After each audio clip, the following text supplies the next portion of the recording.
Assalamualaikum warahmatullahi wabarakatuh. Perkenalkan, nama saya Neca Widya Eglistia dengan NIM B1A1240003 dari kelas A Fakultas Hukum Prodi Ilmu Hukum Universitas Jambi.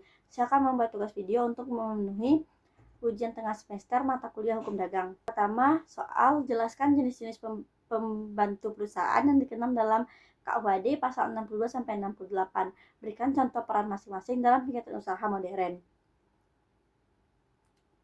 Jenisnya pertama, makelar. Menurut pasal 62 KUHD adalah pedagang perantara yang diangkat pemerintahan untuk melakukan kegiatan perantara dalam urusan perdagangan atas amanat dan atas nama orang lain dengan upah atau provisi.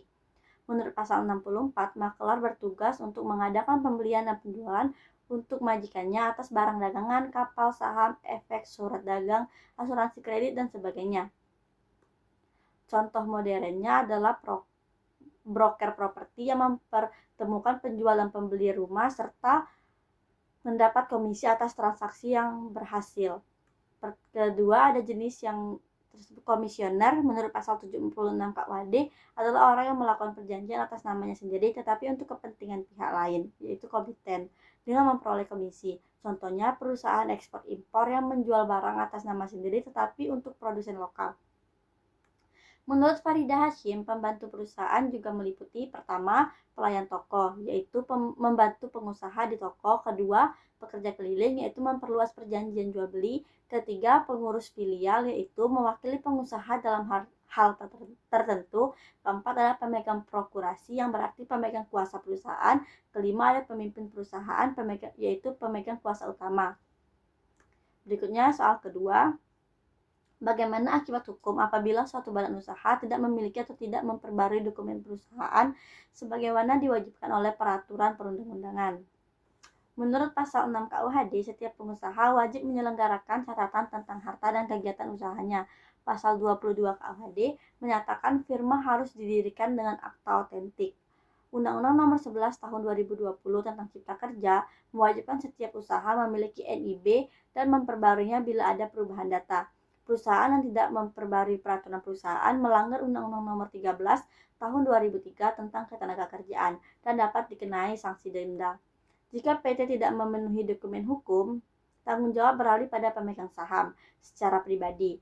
Menurut pasal 3 ayat 2 Undang-Undang Nomor 40 Tahun 2007, sanksi administratif juga dapat diberikan seperti denda, pembekuan, hingga pencabutan izin menurut peraturan pemerintah nomor 5 tahun 2021.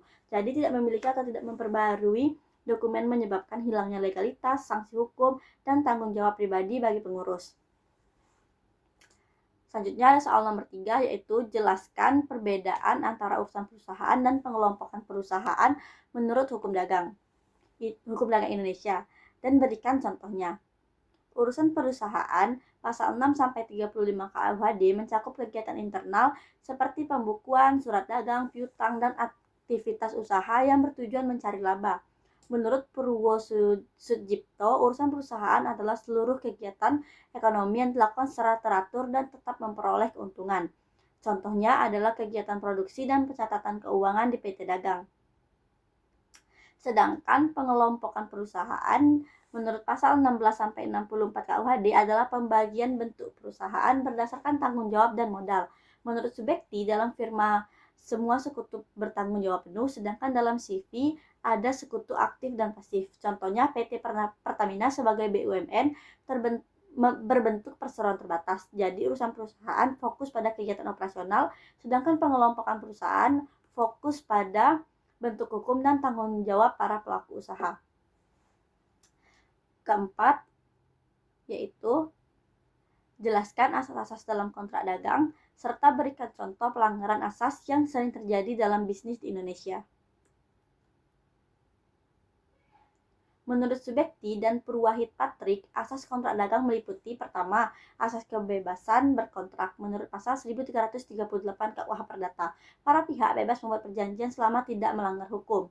Pelanggaran sering terjadi dalam kontrak baku sepihak, seperti pembiayaan kendaraan yang meliputi kerugian bagi konsumen. Menurut pasal 18 Undang-Undang Perlindungan Konsumen. Kedua, ada asas konsensualisme pada pasal 1320 KUH Perdata, di mana perjanjian sah sejak adanya kata sepakat. Pelanggaran terjadi saat perjanjian dibuat di bawah tekanan atau penipuan seperti kasus investasi bodong. Itulah contohnya. Ketiga, asas etikat baik, pasal 1338 ayat 3 KUH Perdata, kontrak harus dijalankan jujur dan adil. Pelanggaran muncul pada manipulasi laporan keuangan atau suap dalam tender proyek. Keempat, asas meningkatnya perjanjian pada pasal 1338 KUH Perdata. Perjanjian yang sah wajib dipatuhi.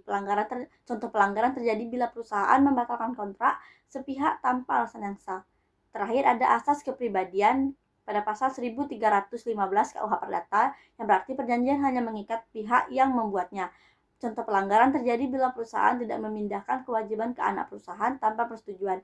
Jadi asas kontrak dagang menegaskan pentingnya kebebasan, kesepakatan, dan juga kejujuran, juga tanggung jawab dalam bisnis. Contoh pelanggaran asas-asas ini menimbulkan hubungan prestasi, sengketa dagang, dan menurunkan kepercayaan di dalam dunia usaha. Sekian yang dapat saya sampaikan. Saya Necha Widya Gistia. Saya akhiri. Wassalamualaikum warahmatullahi wabarakatuh.